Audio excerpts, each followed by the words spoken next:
Good day everyone. My group will discuss about the self from the perspective from the various philosophers. First and foremost, this is for educational use only. Our group is allowing our instructor, Mr. Roldan Ardines, to use this as an educational material. For the objectives in this video, first, the student will be able to know the history and development of philosophy. Next, the students will be familiar with the philosophers who conducted research in philosophy. Finally, the students will recognize how philosophy can influence the generation the same way that it has influenced the previous generations. So, philosophy is a combination of two Greek words, philanthropia, meaning lover of wisdom. Classic Greek philosophy arose during 6th century. As you can observe, these are the three images of Greek philosophers: Socrates, Plato, and Aristotle. But what is triumvirate? Well, triumvirate is governed by three persons who share authority and responsibility. So these three Greek philosophers are in an authority by which? Of course, philosophy. Now let's dig more deeper on how they become the three triumvirate in Greek philosophy. Now let's find what Socrates contributed in his life. Socrates was one of the most powerful thinkers in history. He encouraged his students to examine their beliefs. Socrates asked them a series of leading questions to show that people have many contradictory opinions. This method of teaching by a question and answer approach is known as the Socratic. He devoted his life to gaining self-knowledge and once wrote, "There is only one good, knowledge, and one evil, ignorance." We understand that the Socratic method was a form of cooperative argumentative dialogue between individuals based on asking and answering questions to stimulate critical thinking and to draw out ideas and underlying presuppositions. It has been said that Socrates' greatest contribution to philosophy was to move intellectual pursuits away from the focus on physical science as pursued by the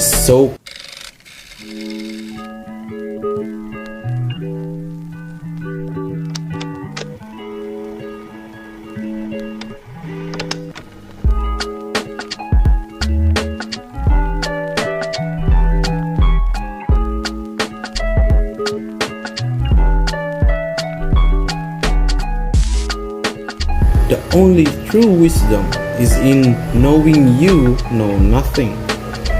That is the famous line that Socrates quoted. Now, let's talk about Plato. And no, he is not a utensil, but he is known as one of the Greek triumvirates. This man was born into a wealthy Athenian family. Plato was once a wrestler and a poet before he became a philosopher. He studied with his teacher Socrates. After his teacher died in 399 BC, Plato left Greece and traveled to North Africa and Italy. He later returned to Athens and founded the school called the Academia in 387 BC. The school lasted for approximately 900 years. It was Plato who once stated that philosophy begins in wonder. Plato also once thought that government should be divided into three groups, ruled by philosopher kings. Men and women should have equal education and employment. Plato's real name was Aristocles. Plato was just nickname given to him by his friends, whose originally connotation made reference to his broad shoulders. Plato became an enthusiastic and talented student of Socrates and wrote famous dialogues featuring his teacher verbally grappling with opponents. Now, moving on to the third triumvirate, an ancient philosophy. Aristotle is one who created the golden mean, where it used sense to make observation like scientists, analyze governments, and decided that the best was a mixture of government by a few and democracy. The founder of logical theory, Aristotle, believed that the greatest human endeavor is the use of reason in the theoretical activity. Aristotle, son of a physician, he was one of the brightest students in the Plato's Academy. He came there as a young man and stayed for 20 years until Plato's death. In 335 BC, Aristotle opened his own school in Athens called Lyceum. The school eventually rivaled the academy. Aristotle once argued, "He who studies how things originated and came into being will achieve the clearest view of them." Aristotle started his own philosophical school when he was 50 years old. Although he lived only 10 more years, he produced nearly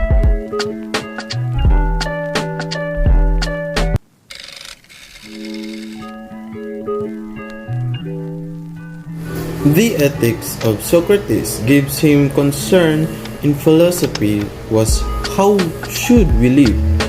That lead to the three questions. Number 1, what is good? Number 2, what is right? And number 3, what is just or justice? Socrates' ethics assumes that education is the key to living an ethical life. On the ethics of Plato, he agreed to Socrates that the only real harm to a human is corruption of the soul. It is better to suffer wrong than to commit wrong. He stated that humans are made of three conflicting elements: passion, intellect, and will. While on Aristotle's ethics, know what is right, do what is right, contemplation of the best things, not just the good things. Good is the enemy of the best. Practical wisdom, most right decision based on good reasons. Good day everyone, I am Cadet Bibat, here to present about medieval philosophy.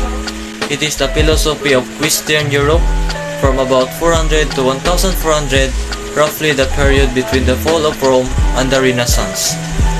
Medieval philosophers are the historical successors of the philosophers of antiquity, but they are in fact only tenuously connected with them. Although it's a simplification, medieval philosophy can be thought of as the philosophy done in a times and places where the major ancient philosophical systems were explored and developed in a context dominated by Western monotheistic religions. Good day, I am Cadet Scholar Joshua, here to present my part on our presentation. It is defined partly by the process of rediscovering the ancient culture developed in Greece and in Rome during the classical period, and partly by the need to address theological problems and integrate sacred doctrine with secular learning. Boundaries of the early medieval period are a matter of controversy. It is generally agreed that it begins with Saint Augustine 354 to 480 AD. There's a Roman philosopher had a great influence in the development of medieval philosophy and is considered the first medieval philosopher. He is primarily a theologian and a devotional writer, but much of his writings is philosophical is regarded as the greatest of the church fathers. His themes are truth, God, the human soul, the meaning of history, the state, sin, and salvation. For over 1,000 years, there was hardly a Latin work of theology or philosophy that did not quote his writings or invoke his authority. Some of all of his writings had an influence on the development of early modern philosophy. St. Augustine's contribution in philosophical and theological thought is broad and manifold, from the theory of knowledge and language to the conception of evil and freedom, from the doctrine of creation and time to the analysis of the mind and its acts, from the most difficult question concerning divine grace and Trinity to the reading of human history as the interweaving of two mystical cities. While St. Augustine had no formal education in philosophy, he is nevertheless an innovative philosopher with varied interests. He also left a deep abiding influence on Western philosophical thought. St. Augustine especially used philosophy to complement his study of theology. The first part of his two-part composed outline a brief summary to 5 to 10 most significant ideas and theories that St. Augustine contributed to the field of philosophy, which are the theory of time, learning language, faith-seeking understanding, theological argument and reputation, skepticism. Here is a message from St. Augustine. The essence of the rule is to value community life over seeking for oneself. For this reason, all members are able to share what they have and are to receive only according to their need. All work is to be accomplished for the common good of all. All members are to exercise mutual care, vigilance over one another. Medieval philosophy has made a synthesis of faith and intellect. It also distinguished philosophy from theology, which gave the beginning of new branches of science. Therefore, to some extent, the history of Aristotelianism, but transmitted within a Platonist context, shaped by the different religious traditions and transformed both by individual thinkers and various changing cultural circumstances. So, thank you for listening. That's the end of part of this petition. Goodbye, and remember, do have a good day. Have a great day. Medieval Philosophy by Anthony de Mello, 1931 to 1987, was an Indian Jesuit spirituality director and retreat leader who gave workshops, conferences, and seminars all over the world. He pioneered most denominational Christianity and proclaimed a lyrical mysticism rooted in story and imagination. It explains he presented concrete spiritual practices and exercises designed to silence the mind and give the expression to the yearnings of the heart. Anthony de Mello wrote several books on spirituality and hosted numerous spiritual retreats and conferences. Additionally, he also known for spiritual writings and teaching. The importance in the book that we have truly understand everything that's happened within us and outside of who we are.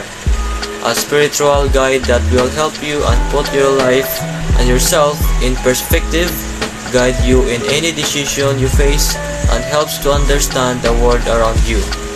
Let this article convince you to wake up and become aware of yourself and your place in the world.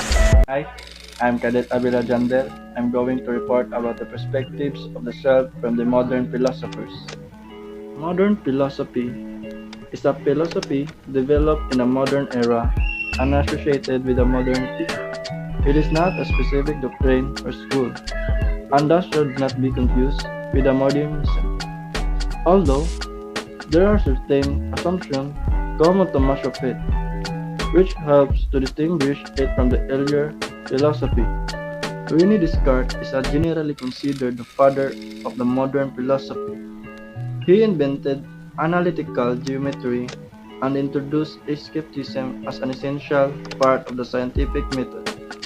Descartes argues that the self can be correctly considered as the either mind or human being, and that the self properties vary accordingly. For example, the self is simple considered as mind, whereas the self is composite considered as a human being. John Locke is among the most influential political philosophers of the modern period. He holds that the personal identity is a matter of psychological continuity. He considered personal identity, or the self, to be founded on consciousness and not on the substance of either the soul or the body. David Hume was also well known in his own time as an historian and essayist. A master stylist in any genre, his major philosophical works, a treatise of human nature, the inquiries concerning human understanding and concerning the principles of morals, as well as his posthumously published dialogue concerning natural religion, remain widely and deeply influential. Hume strove to create a naturalistic science, man that examined the psychological basis of human nature. Hume argued against the existence of innate ideas, posting that all human knowledge derives solely from experience. Good morning, sir. My name is Mr. Kempin Harvest, and I'm here to report about the modern philosophy. The fundamental idea of Kant's theoretical philosophy is a human autonomy.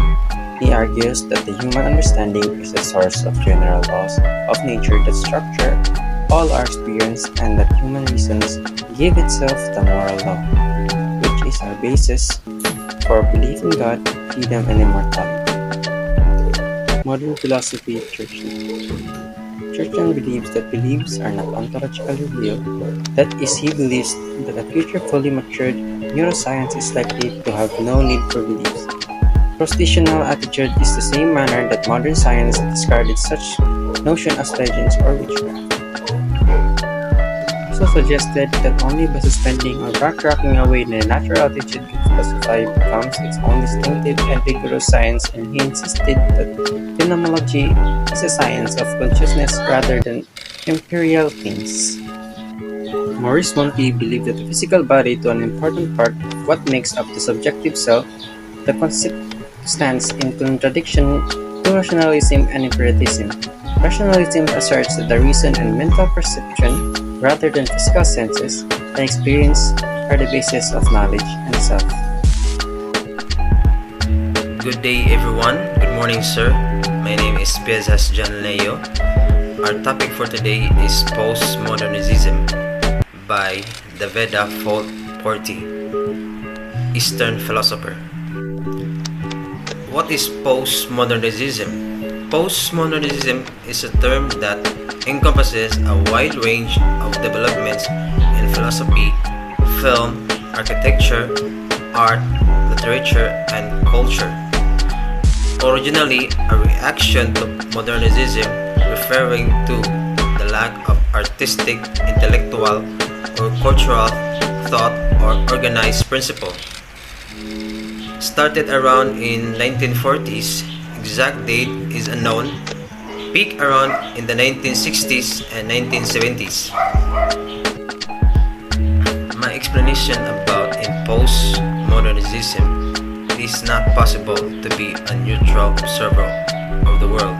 Instead, the existence of many different perspectives is emphasizes often in the form of relativism or pluralism, both moral and epistemological. An example, I would say that postmodern is the social and literally equivalent of Heisenberg's uncertainty principle, which was probably influential and in the development of the movement. It has an ending of an curiosity, explanatory is one self. Thank you. Jean was a French philosopher, sociologist, and literary theorist. His interdisciplinary discourse spans such topics as epistemology and communication, the human body, modern art and postmodern art, literature and critical theory, music, film, time and memory, space, the city and landscape, the sublime, and the relation between aesthetics and politics. He is best known for his articulation of postmodernism after the late 1970s, at the analysis of the impact of postmodernity on the human condition. Lyotard was a key personality in contemporary continental philosophy, an author of 26 books and many articles. Derrida was an Algerian-born French philosopher.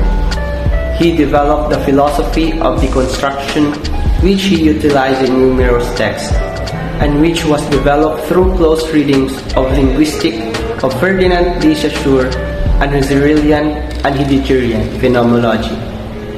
He is one of the major figures associated with post-structuralism and postmodern philosophy, although he has distanced himself from post-structuralism and protests against the word postmodernity. Baudrillard was a French sociologist, philosopher, and poet interested in cultural studies. He is best known for his analysis of media, contemporary culture, and technological communication, as well as his formulation of concepts such as hyperreality. Baudrillard wrote about diverse subjects, including consumerism, critique of economy, social history, aesthetics, Western foreign policy, and popular culture. John Barth is an American writer who is best known for his postmodern and metafictional fiction. His mostly high-regarded and influential works were published in the 1960s and include The Southwest Factor, a satirical retelling of Maryland's colonial history, and The Lost in the Fun House, a self-referential and experimental collection of short stories, though Barth's work has been controversial among critics and readers. He was co-recipient of the National Book Award in 1973 for his novel Chimera with John Williams for Augustus. Despite Barth's influence on postmodern literature in America, his influence and publicity have decreased since his novels were published.